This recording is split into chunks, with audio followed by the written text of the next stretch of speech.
लूंगी, लेकिन अपनी जी क्या कह रही है? आखिरी बात, कंचना जी की पार्टी तो रोजगार देती है। सुनिए, अब एक फैक्ट बताना बहुत जरूरी है। एक फैक्ट बताना, एक फैक्ट बता देती हूँ। पिछली जो रोजगार दर थी 2023 की मैं बात बता रही हूँ, वो 8% थी, ठीक है? आपको क्या लगता है 2024 में कितनी होनी चाहिए? हाँ, आय हाय, अल्लाह का शुक्र है कि 16 नहीं है, 8% थी, अब 6% हो गई है। यानी जो रोजगार दर है वो बड़ी है। You understand? इसका मतलब ये है, मतलब गिरी है। इसका मतलब आप समझ रहे हैं? इसके माने क्या? अपनी जेश अवस्थी जी। रुबिका जी, आज बहुत अच्छी बात है कि जो पिछले 40-50 वर्षों से, खासतौर से 1977 के बाद विशुद्ध जाति की राजनीति करते रहे, जाति जनगणना की बात पिछले 6 महीनों से कर रहे हैं, इनमें से किसी भी नौजवान ने जाति जनगणना मुद्दा नहीं बताया। इनमें से किसी ने ये नहीं कहा कि जाति के आधार पर नहीं। इन्होंने वास्तव में भारत के भविष्य को देखते हुए वो मुद्दे बताए जिन पर भारत का भविष्य टिका हुआ है।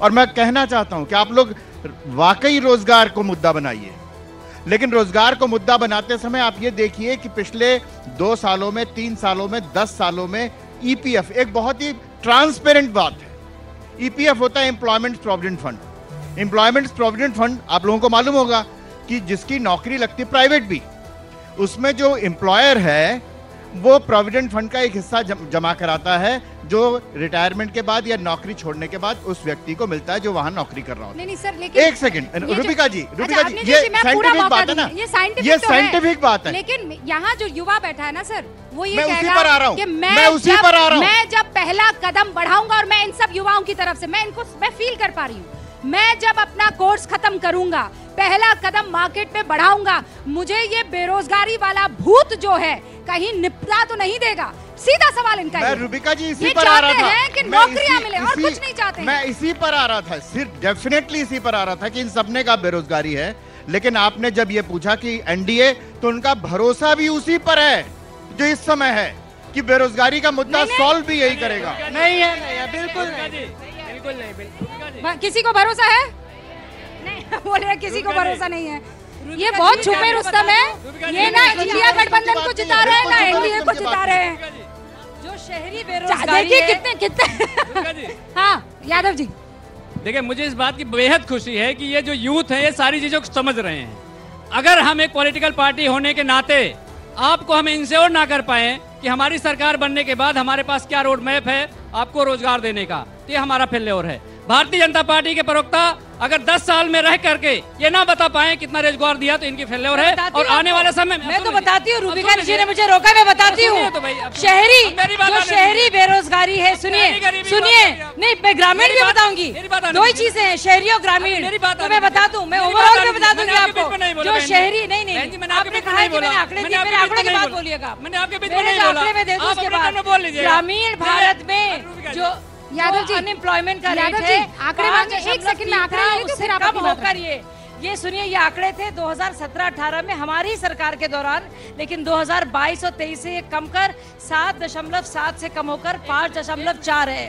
और अगर आप देखेंगे शहरी बेरोजगारी को, तो जो इसमें थे 5.6 10 साल पहले, वो कम होकर 3.2.9, तो 3 कहा था, वो कम हो गया है बेरोजगारी। लेकिन फिर भी मुझे लगता है इसमें और कुछ करने की जरूरत है। ओके, लेकिन तो सब अब यादव जी, यादव जनता के बीच जाऊंगी। लालू यादव, ऑलराइट शाजी। रुबिका जी, इनके घोषणा पत्र में बेरोजगारी को हम कैसे कम करेंगे नहीं लिखा है। अगर कहीं लिखा है ये बताएं अपने टर्न पे आकर के। दूसरी बात सुनिए, खटाखट बोल लिए भाई, अब खटाखट की बात। इस देश में केंद्र सरकार की जो नौकरियां हैं 30 लाख पद आज भी खाली हैं, जिसमें रेलवे आता है, एयरफोर्स आता है, आर्मी आता है, पोस्ट आता है। और उसके बावजूद भी भारत सरकार यानी कि मोदी जी सरकारें कहती है हमारे पास पैसा बहुत है। अगर आपके पास पैसा है तो अग्निवीर भर्ती को आपने 4 साल के लिए क्यों कर दिया? अगर कोई युवा 4 साल देश की सेवा करता है उसे पेंशन नहीं मिलेगा, उसको रिटायरमेंट के बाद पेंशन नहीं मिलेगा, 4 साल के बाद वो रिटायर हो जाएगा। हाँ। और शहीद होने के बाद शहीद का दर्जा भी नहीं मिलेगा। अगर आप इतनी न्यूनतम चीज नहीं दे सकते हैं किसी देश के नागरिक को, तो इससे ज्यादा बकवास हो ही नहीं सकता। ओके, हर्षवर्धन जी, मैं चाहती हूँ कि ये तालियां बजी है, अग्निवीर स्कीम को लेकर तालियां बजी है, जिसमें वो सरकार पर सवाल उठा रहे हैं। हालांकि इस पर लंबी चौड़ी बहस पहले भी चली है कि जितने भी डेवलप्ड नेशन हैं, जब उनके मानकों पर आप गौर करते हैं तो आपको इस बात का एहसास होता है the strongest will win and और वो उसका एक एज बड़ा पैमाना है। रूबिका जी, पहली बात तो ये कि मुझे लगता है कि ये नौजवान हैं तो इनको सब पता होना चाहिए। अग्निवीर योजना कोई नरेंद्र मोदी सरकार की योजना नहीं है।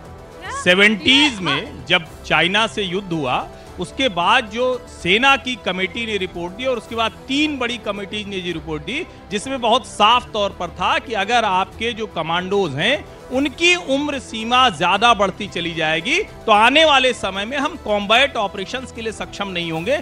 लेकिन हमारी सरकारों ने उसको समय समय पर टाला।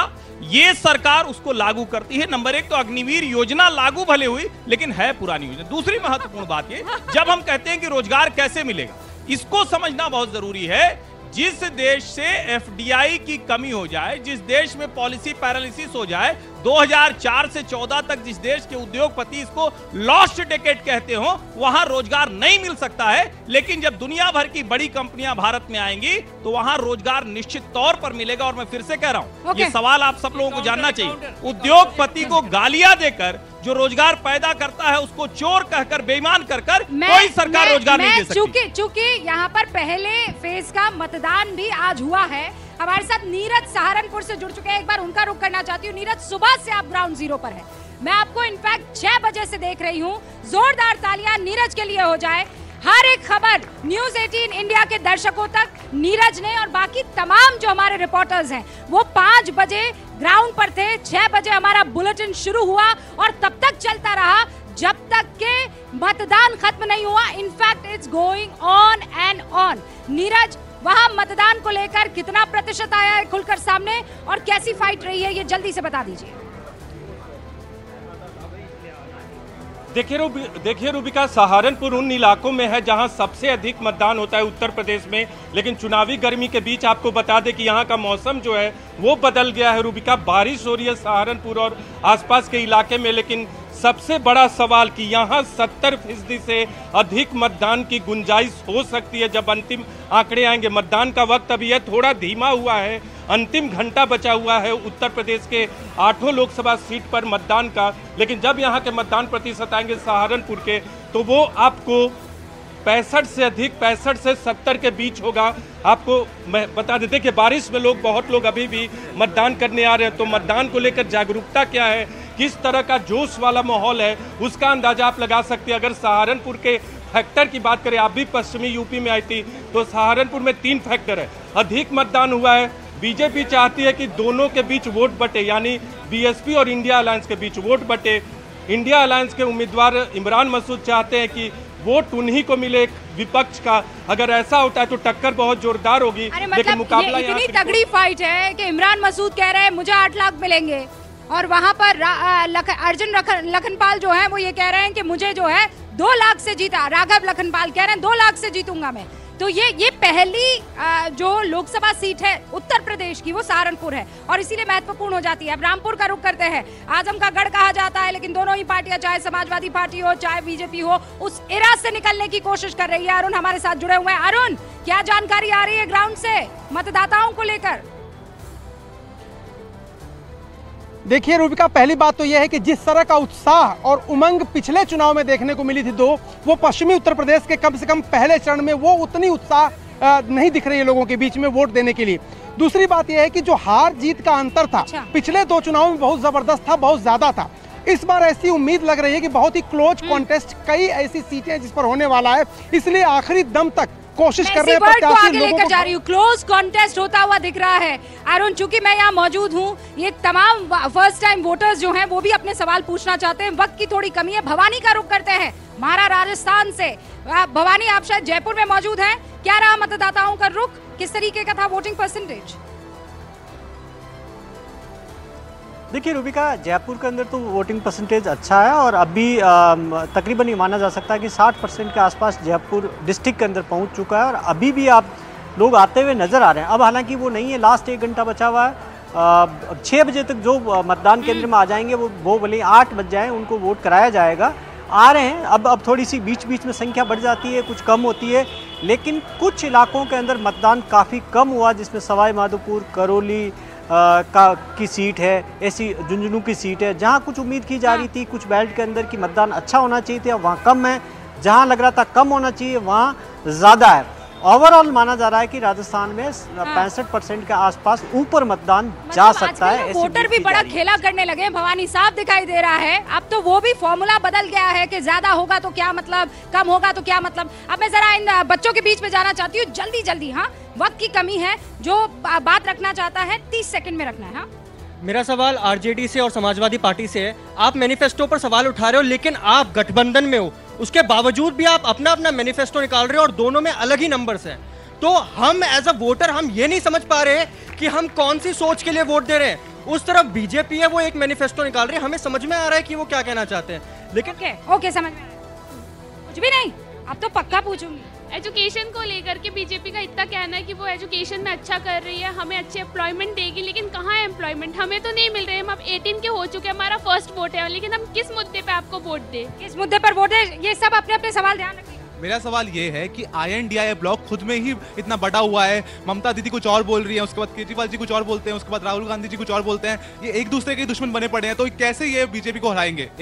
ओके, जवाब दीजिएगा, आ रही हूँ मैं। हाँ, बीजेपी बोल रहा है कि रोजगार की बात हो रही है। ILO की रिपोर्ट आई है अभी, 83% अनएम्प्लॉयड यूथ है। इस सवाल है। अरे वाह, बहुत ही प्यारा सवाल है।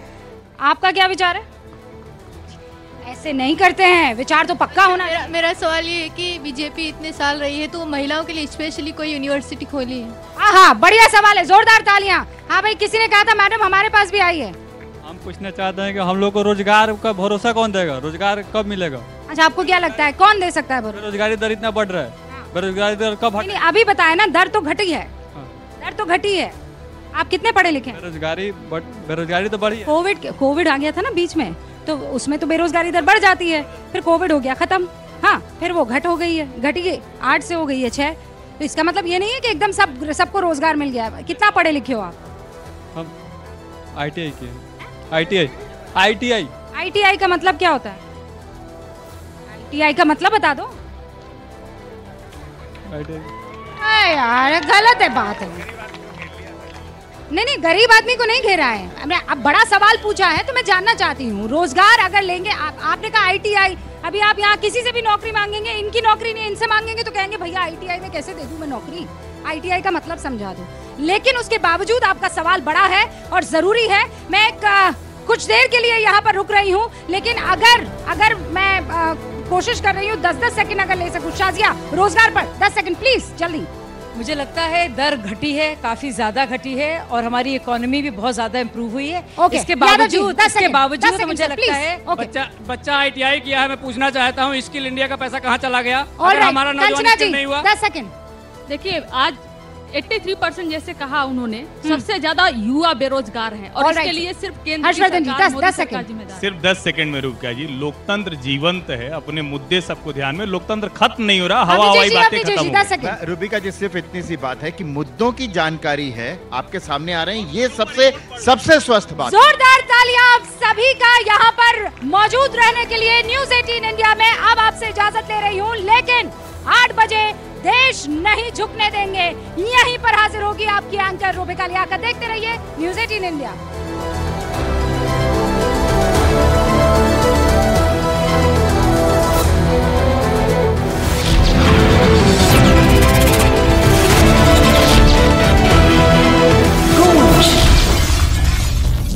देखिए कितना अच्छा। 7